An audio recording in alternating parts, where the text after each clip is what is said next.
কিছুমান অসমীয়া মানুহে নিজৰ ল'ৰা ছোৱালীক ৰঙা টুপি পিন্ধাই খ্ৰীষ্টমাছ চেলিব্ৰেশ্যন কৰিছে। আপোনালোকেই হৈছে দেশদ্ৰোহী, জাতিদ্ৰোহী, কুলাংগাৰ। একদম চিধা কথা। ল'ৰা ছোৱালীক শিকাব লাগে বিহু, বৰগীত সেইবিলাক গাব নাজানে, কিন্তু তেওঁলোকে কি জানে?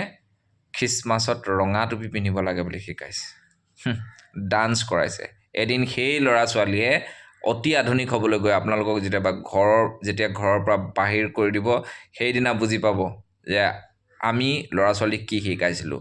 অতি আধুনিকতা মানে আজি খ্ৰীষ্টমাছৰ এইবোৰ শিকাইছে, কাইলৈ আপুনি মদৰ বটল ঘৰৰ ভিতৰত ভৰাই দিব নিউ ইয়েৰ পাৰ্টি কৰিবৰ কাৰণে, হেল'উইন নে বেল'উইন এইবিলাক কৰাব। তাৰপিছত আপোনাক এদিন সেই ল'ৰা ছোৱালীয়ে ঘৰৰ পৰা উলিয়াই দিব, বুঢ়া কালত অত্যাচাৰ কৰিব। গতিকে সংস্কৃতি শিকাওক সময় থাকোঁতেই।